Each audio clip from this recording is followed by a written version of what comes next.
Absolutely, absolutely. Let me also get in now another special guest joining us live. Rakesh Sinha, former Rajya Sabha MP, is live with us. Rakesh Sinha, big developments coming in. The BJP has sprung a surprise in Haryana. They proved the exit polls wrong.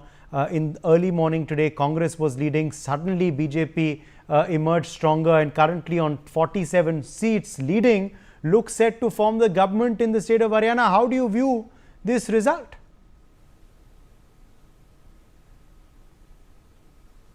Cannot replace the reality. The reality is that Bharatiya Janata Party in Haryana has worked for the welfare of the people, and it is a very exclusive work, inclusive work.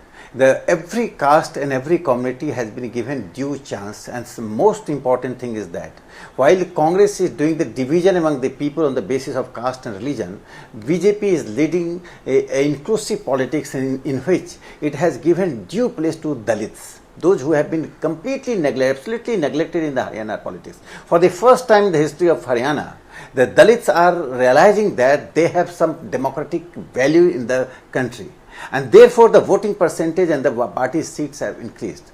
Second important thing which I personally consider that opposition parties took Haryana election as a referendum on Prime Minister Narendra Modi. Imagine the reverse election, reverse results. The entire opposition would have been against not only the forming a government in a state, but they were thinking in terms of the Narendra Modi's popularity has waned, it is decreasing, and Modi lost importance.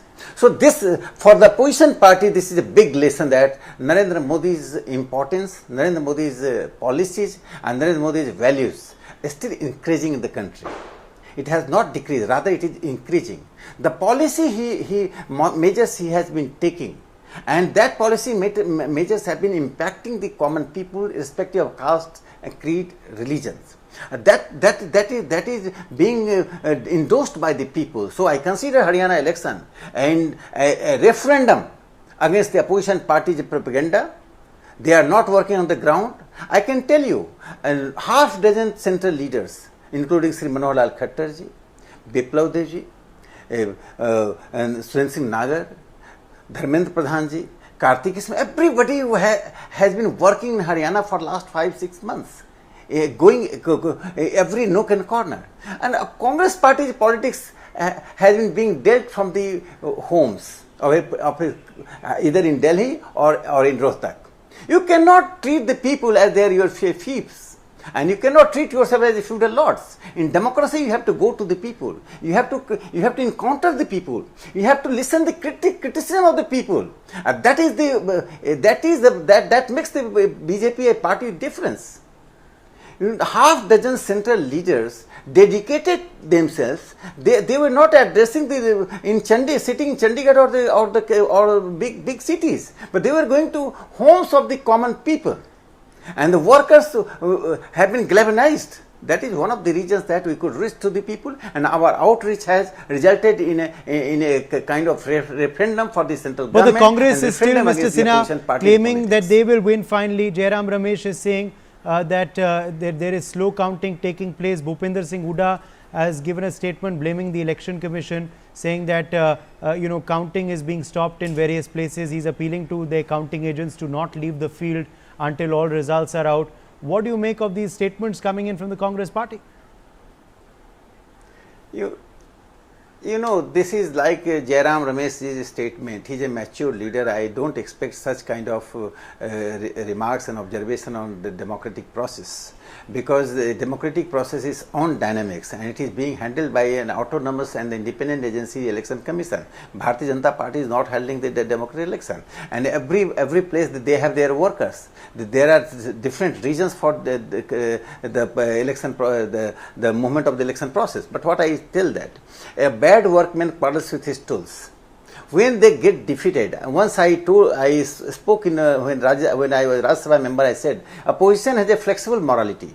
When they win election in Karnataka, they say no, everything is fine, nothing wrong. EVM is fine, election process is fine, election commission is fine. When they get defeated, they say EVM is wrong, EVM is misused, election commission has been captivated. Oh, such things don't pay. People understand your intention. So in democracy, you should accept your defeat. If we could have defeated, we have accepted that. So there is nothing wrong. Winning and defeat is a democratic part of a democratic process. But Congress does not have any faith in democracy. Most important thing that you can abuse BJP, you can criticize Prime Minister Narendra Modi ji, but you should not undermine the election commissions or the democratic institutions. They are for the generations, they are for democracy. And once you are doing that tough propaganda against them, this makes some impact on the common people. So kindly don't do such things which lead to erosion of faith in democratic institutions and constitutional bodies. Okay. Also, now let's talk about the Jammu and Kashmir result, Rakesh Sinha. Jammu and Kashmir, is it a disappointment for the BJP? Did you expect more seats and a possible alliance with another party to form government in the Union Territory? What do you make of the NC Congress crossing the magic figure by themselves currently? I take the Jammu Kashmir election in different way. It is not in number game. It is not the game of dice. Jammu Kashmir is a ideological belt, ideological domain, where 370 was removed. Not only 370 was removed, for last 6 years, after removal 5 years, the Bharatiya Janata Party government in New Delhi and the Lieutenant Governor in Jammu and Kashmir, all together we have done the best thing. You go to any Sarpanch of Jammu Kashmir, irrespective of the religion, whether he is a Muslim or a Hindu. You go to any individual in a village, Baramulla village, which was a den of terrorism. You will find the living standard has gone up. Schools and colleges are functioning. Hospitals have been opened. Good roads are there. And minimum intervention of the law and order agencies. People are doing enjoying their religion, freedom of religion. Terrorism-free state. Tourism has increased. So it all added values to Jammu and Kashmir. Irrespective of that, if a particular community not only undermines the developmental process, undermines the democratically and secular developmental work, this means that we have to rethink about secularism. We have to rethink about particularly Muslim community has to self-introspect. You are hell-bent that you are developing, you are getting everything. Democratically you are participating, still you are not voting to a particular party. This shows that Indian Muslims have to self-introspect, have to change. Multiculturalism is not confined to only culture. In politics also there should be diversities in a community. If a particular community votes in a particular way, that is dangerous for democracy. That is called vote bank politics. And I don't blame only the Congress and NCP National Conference for appeasement. I blame more to the community. They will come for a peace. Even pro-Pakistani elements will come to them. They are the conscious people. We are living in an age of technology. Okay, we are hearing now that Omar Abdullah is going to become Chief Minister. Rakesh Sinha of Jammu and Kashmir. What are your expectations from his government?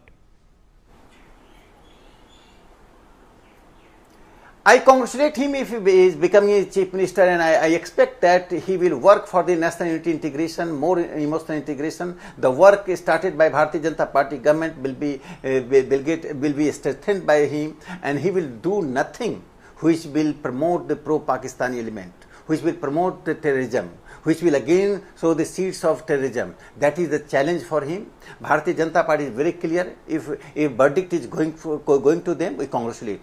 We never question the verdict. In 1984, Bharatiya Janata Party got only 2 seats. We welcome the victory of Rajiv Gandhi. We have not questioned the voting process and the election commission that time.